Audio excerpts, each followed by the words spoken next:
fantasy short stories. How to Survive a Draconic Business Takeover by Chase Anderson. Morning stand-up began with a firing, the smoke acrid in Albertine's snout.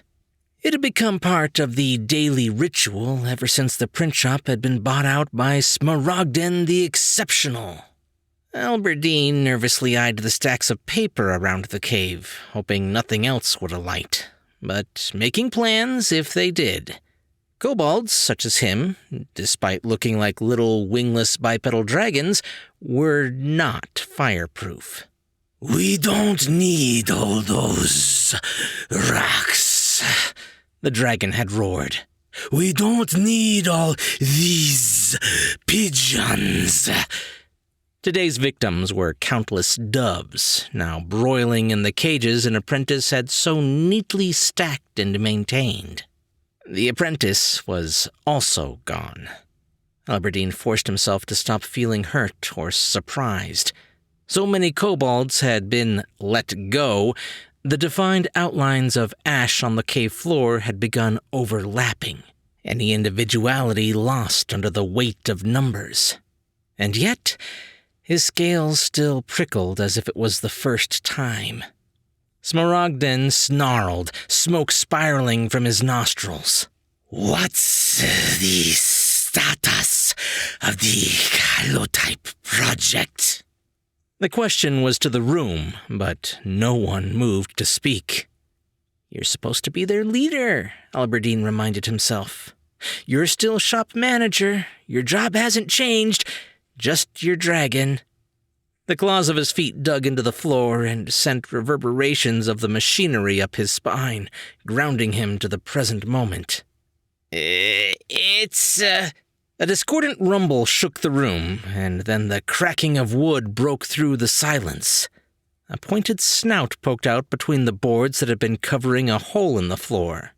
"Is the head collier here?" it asked. "Why do you interrupt me?" Smaragden shot back. The giant badger clawed its way out of the reopened hole. "We need you to finish the spell, sire." "And this one is?" The dragon snapped his talons. "I need my ink." One of the kobolds scurried off to fetch it.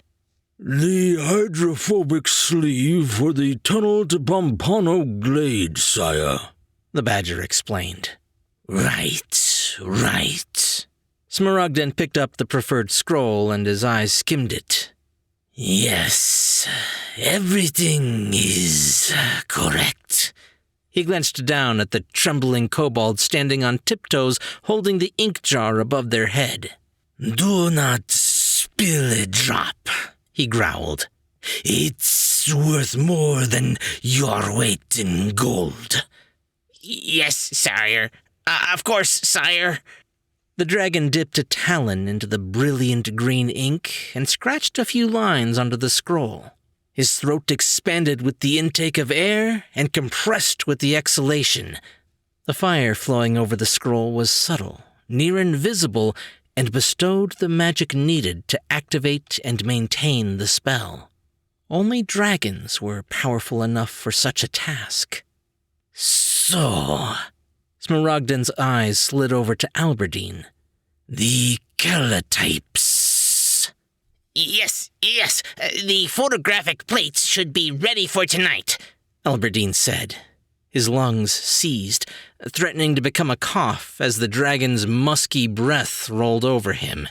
It was hard to look Smaragden in the glassy eyes while avoiding searching his teeth for whatever dead thing was rotting between them. Albertine didn't want to recognize anyone.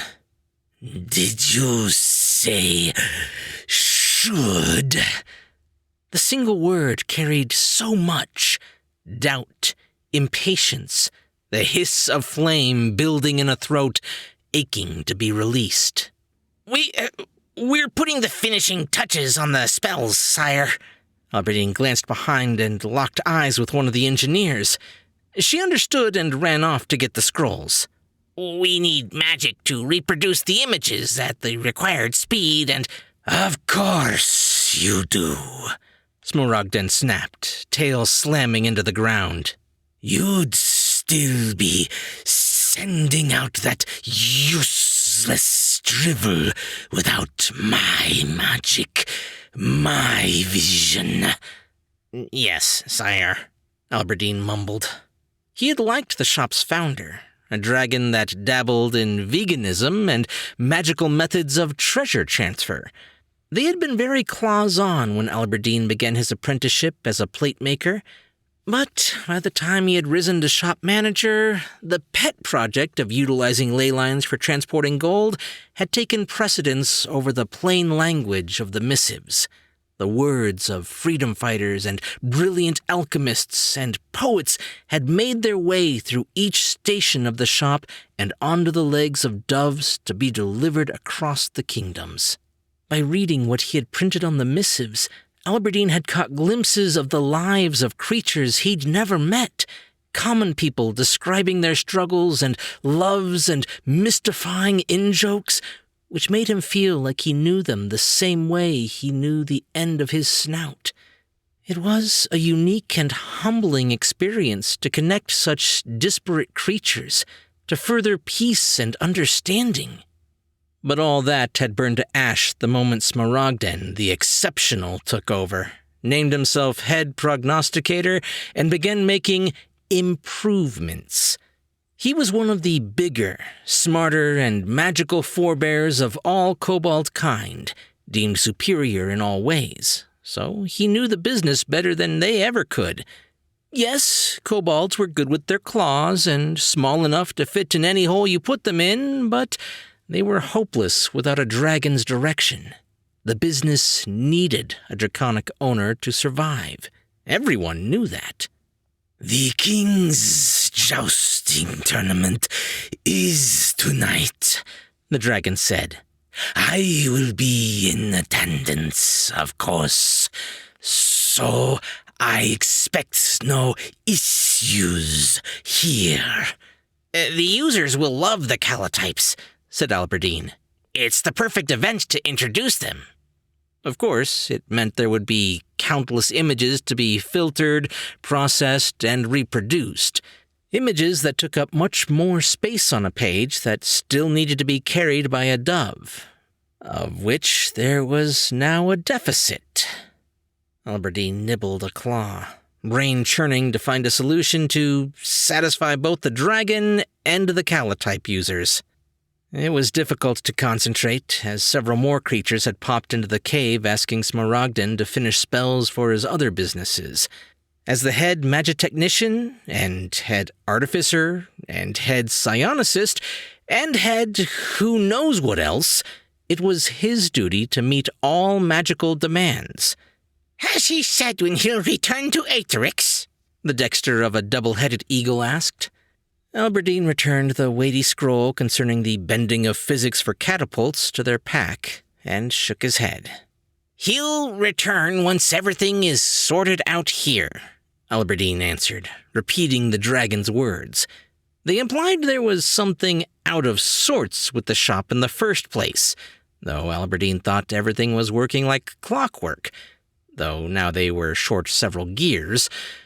But he was only a kobold. Perhaps he was too small and nearsighted to appreciate the bigger picture. Being elbows deep in the presses wasn't good enough to manage them, at least according to Smaragden. The sinister eaglehead snorted. Like you'll ever be able to manage yourselves. Moons above, you can't say that, the dexter head whispered. He tipped their beak down to Alberdine. Just hang in there. Once Smaragden is satisfied with the state of the business, he'll come back to Aetherix. Your new orders will come through Pigeon, probably. Remote management should be good enough for only some processes, yeah? Not so much for aerodynamic calculus, the sinister head grumbled. Perhaps. Alberdine knew it was a non-committal answer, but what could he say? Even before the buyout, Smaragden had been posting suggestions on improving the business.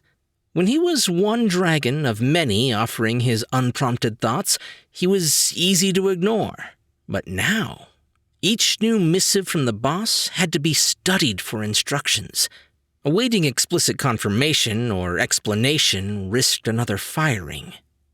Smaragdin finally departed that afternoon, but not before leaving them with one more reminder of the importance of that night's feature launch. He then slithered out of the cave, pale belly dragging along the ground between splayed legs. An emerald popped out from between his scales and clattered to the ground. Every kobold tracked the shiny, but none moved. The first time an emerald had fallen from his hide, Laurel had picked it up to return it. Z hadn't a single greedy scale in their body, but Smaragden didn't know, or perhaps didn't care, and now Z was gone, like so many others. An endless stream of birds landed in the cave with messages to be reshared. Updated jousting scores, well wishes for a favored knight, the despair of the hometown hero's loss. The kobolds walked to Razor's Edge with their bare-bones crew, one mistake away from the entire missive process snowballing into disaster. Somehow, they made it work.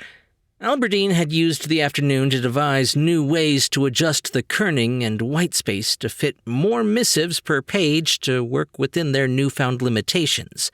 By the time the inbox had trickled down to the drunken thoughts of celebrants, Alberdine allowed himself to rest. There were plenty of nooks in the cave suitable for sleep. Most were stuffed with shredded paper and furs for the overworked kobolds who had to pull long nights or early morning starts during this new era of the business. Alberdine found an empty one, crawled in, and tried to empty his mind of the madness. The all-too-familiar thundering gate resounding up the mountain shook him awake. Good thing Smaragden is too paranoid to fly anymore, Alberdine stewed. Otherwise, we wouldn't hear him coming. Smaragden feared some human hero would shoot him out of the sky and plunder his emerald mines.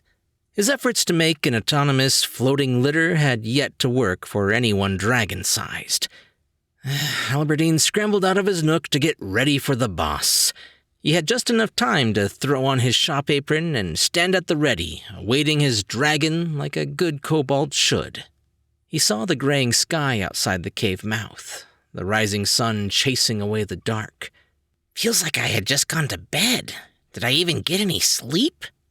Smaragden's pace slowed as he made it up the last ledge of the mountain. His sides heaved, the dusty brown of a waterlogged strip mine. How can I help, sire? Alberdine asked, dreading what the answer would be.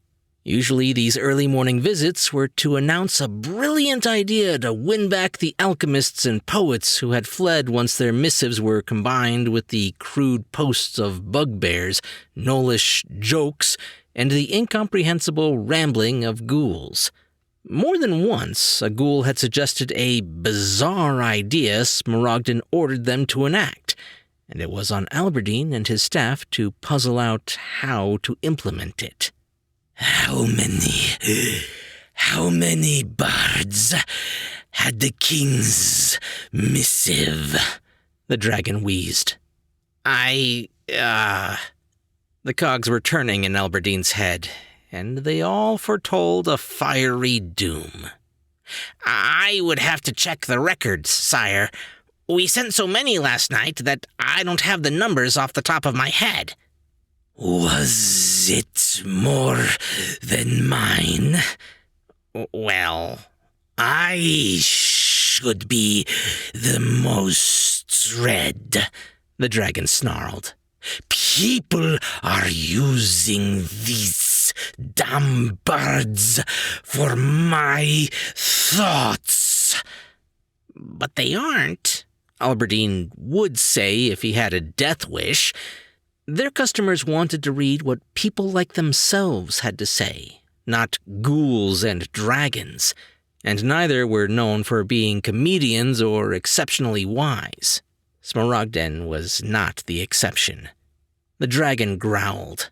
Every missive from now on must include my messages.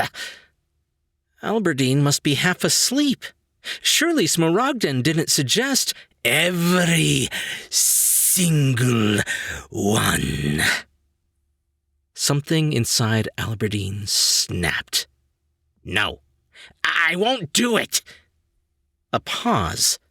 The other kobolds began creeping out to watch the exchange. Excuse me, the dragon hissed. Was that a no I just heard? That's right, you did. Alberdine squared his shoulders. I'm not going to work what's left of my staff to death just to spread the word of some egomaniac. Doing so would threaten any last bit of good the missives brought to everyone across the kingdoms, and he needed to protect that. Do you realize who you're talking to?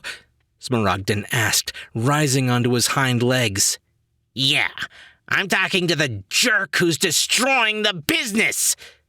Big mistake, you insolent little kobold, were the last words Alberdine heard before being bathed in dragon fire.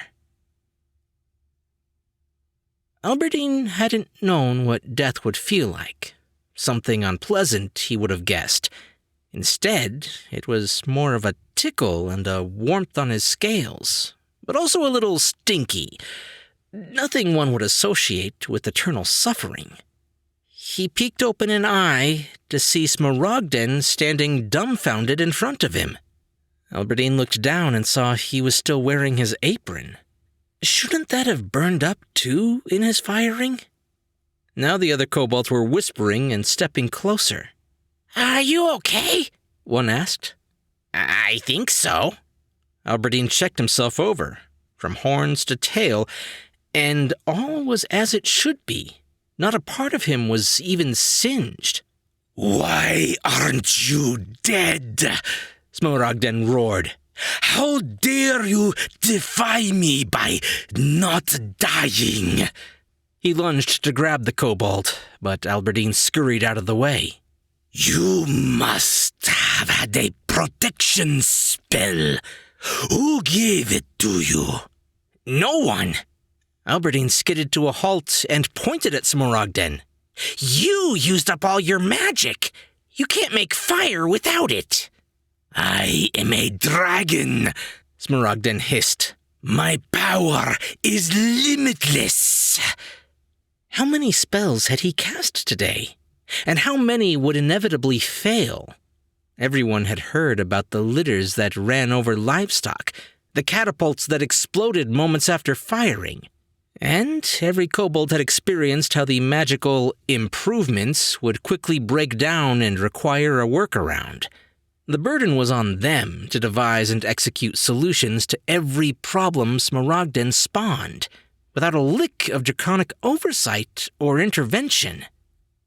Do you even like being here? Alberdine asked. The dragon took a moment to respond as his tail lashed against the stones. No, he growled. Out of my entire portfolio, this is the most mind-numbingly boring business that I've ever had the disgrace to own. There was no way that digging tunnels to nowhere was more interesting than spreading news and joy to countless people, but Alberdine wasn't going to say so. Then you should go work on your exciting projects and leave the presses to us, he said.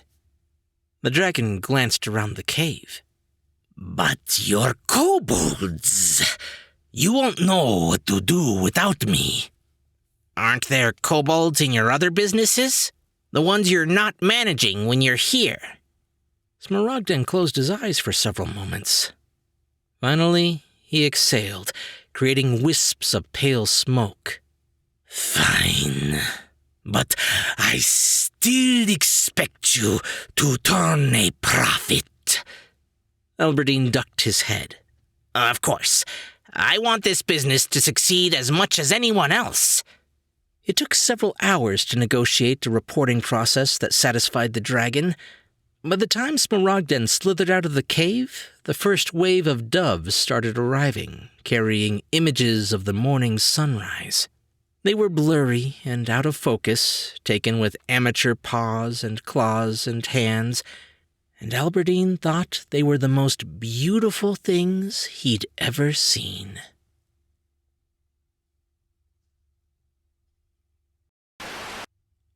Chase is a weird, queer, digital storyteller who writes weird, queer stories full of magic and monsters. He dropped out of chemical engineering to pursue a journalism degree and escape calculus. He draws inspiration from biology, chemistry, history, and whatever his neurochemicals are doing today. He lives in the San Francisco Bay Area, where he wrangles spreadsheets and identifies his coworkers' backyard birds. Find his writing and more at chasej.xyz.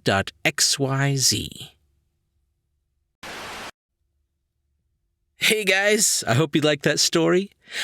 I know I've had more than one boss just like this, where the moment they leave, everything goes back to working. In fact, I had to deal with that today. Anyway, I hope you guys liked this story. If you did, be sure to leave a thumbs up and a comment if you're on YouTube. Or if you're listening to the podcast, just be sure to subscribe for more brand new short stories. I'm Chris Herron, and that's it for today's Tall Tale TV.